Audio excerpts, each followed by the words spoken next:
Меня зовут Джек. Джек Браун. А впрочем, это уже не важно. Ведь завтра моя жизнь закончится. Случай, всего один случай, разрушил всю мою жизнь. Но было ли это случайностью? Можно ли было этого избежать? Или может такова моя судьба? Злой рок преследует меня с той самой злополучной поездки.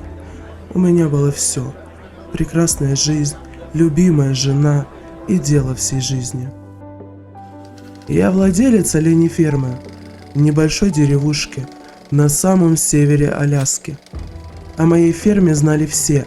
Люди со всего мира приезжали покупать оленей моего разведения. Я превратил это место в парк, куда можно приехать с семьей и провести время на природе, прикоснувшись к жизни северных оленей. Некоторые особи были представлены в вольерах. В основном это были животные, нуждающиеся в карантине или другой помощи. Основное мое стадо было на свободном выпасе. Туристы невероятно любили наше оленье сафари. Дела шли неплохо. В целом, на жизнь хватало. Ферма досталась мне от отца. К сожалению, он слишком рано покинул этот мир. И все легло на мои плечи. Точнее, на наши. Мне помогала моя красавица-жена. Мы вместе еще со школы. И вот приближалась наша 10-я годовщина брака. Я все продумал. Мы всегда в работе и рутине. Хотелось на пару дней вырваться в город и провести время наедине друг с другом. Я попросил своего соседа, старика Джо, приглядеть за фермой в наше отсутствие. Он с радостью согласился помочь. Все шло по плану. Поездка была просто невероятная. Мы провели несколько прекрасных дней. И вот день Икс. Мы отправились в ресторан. Еда, атмосфера. Все было прекрасно. В какой-то момент на ее лице исчезла улыбка, и она сказала, что с нее хватит, и она больше не может притворяться. Ей надоела эта жизнь, эти олени и я. Она встала из-за стола и удалилась.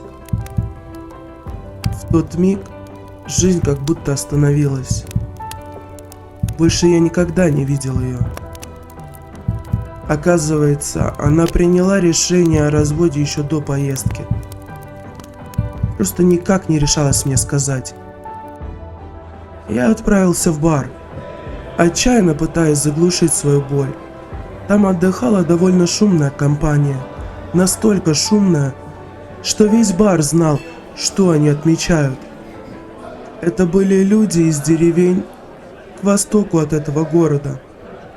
Оказывается, долгое время их деревни страдали от нападок волков, которые уничтожали их скот. Они организовали движение и стали истреблять волков, из-за чего подвергли их массовой миграции. Я начал рассуждать о счастье. Видя этих счастливых людей и понимая, как при этом пострадали волки, они ведь просто были голодны и пытались выжить. Потом вспомнил слова жены и развод. Она обрела свободу и счастье, а для меня это обернулось дикой болью. Как много общего у меня и этих волков. Как одна ситуация может причинять столько радости и боли одновременно. Эта жизнь слишком сложна, подумал я и отправился в гостиницу. Настало время возвращаться домой. Я был подавлен и хотел скорее вернуться к своим оленям. Только они у меня остались, и я не могу опускать руки. Я должен жить, ведь я нужен им. Стоило мне приехать, как выбежал встревоженный Джо. Он что-то несвязно бубнил себе под нос. Я разобрал только то, что он не виноват.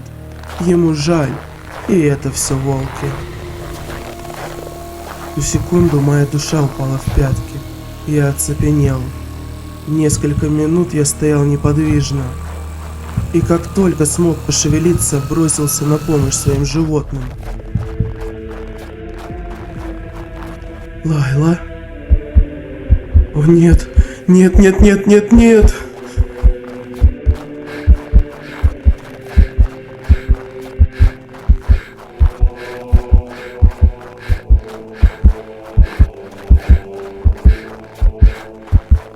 Эвен!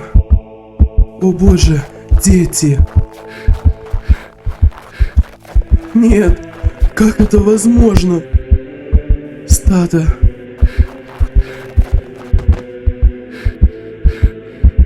Вдруг кто-то ранен. Я должен помочь им.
Что это за звук?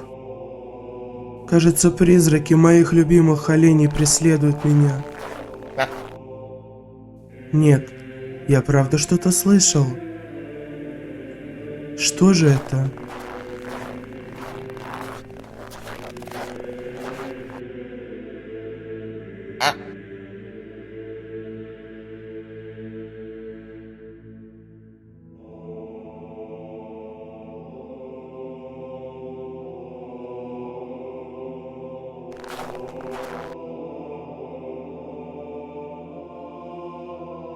Снежок?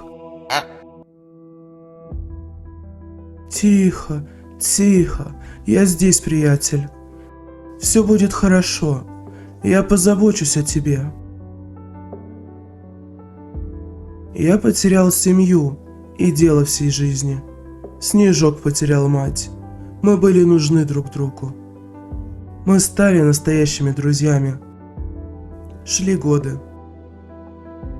Тянуть в одиночку счета за дом и ферму стало невозможно. Почему же я не продал эту ферму, спросите вы? Эта земля передавалась по наследству уже много поколений. Последней волей моего отца было сохранить ее, чтобы она продолжила быть убежищем для животных. Когда я погряз в долгах, я принял решение все изменить. Встать с колен и попробовать восстановить ферму. Я взял кредит под залог своего дома, раздал долги и купил пару самок для моего Снежка. Осталось ждать потомства. Время шло, но потомства все не было. Я не сдавался, продолжал верить, что все получится, пока однажды я не получил предупреждения о выселении. Да, это конец. Я попросил отсрочку и выставил ферму на продажу. Да простит меня мой отец, я не видел другого выхода.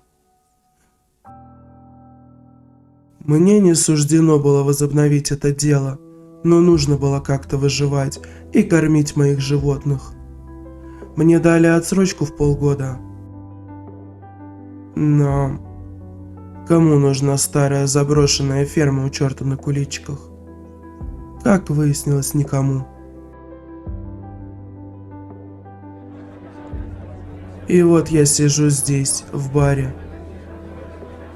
Завтра меня выселяют из дома. Это конец. Ферму тоже скоро заберут в счет долгов. Но доживу ли я до этого дня? Не умру ли раньше от холода и голода в старых бетонных ветхих стенах зданий этой фермы? А впрочем, какая уже разница? Смирись, Джек. Завтра твоя жизнь заканчивается.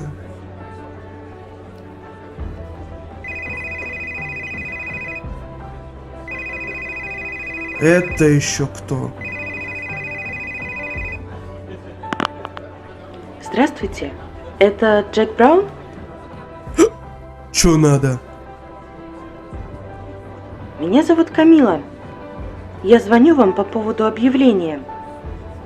Ваша ферма все еще продается? Постойте, это розыгрыш?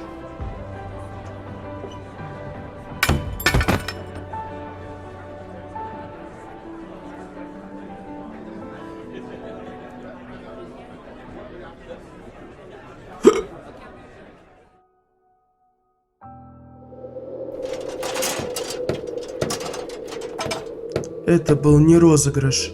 Мою ферму не просто выкупили, ее снова превратят в убежище для животных. Дело моего отца будет жить. Но знаете, что самое невероятное? Мне разрешили остаться и жить там. Взамен я должен буду помогать ухаживать за животными. Да, и я больше не собственник, но я продолжу заниматься любимым делом. Мой сосед Джо так обрадовался, что даже подарил несколько баранов из своего стада. Решил внести и свой вклад в восстановление фермы. Что ж, остается надеяться и верить, что в этот раз все получится. Хочу пригласить вас на открытие фермы и благотворительную встречу. Нам сейчас важна любая помощь. Не оставайтесь равнодушными. Приходите. Мы будем очень вас ждать. С вашей поддержкой у нас получится, и мы восстановим эту ферму. Мы дадим ей новую жизнь. Спасибо, что выслушали меня и позволили мне рассказать свою историю. Помните, никогда не сдавайтесь. Не теряйте веры. Идите к своей мечте, и ваша мечта пойдет вам навстречу. До скорых встреч!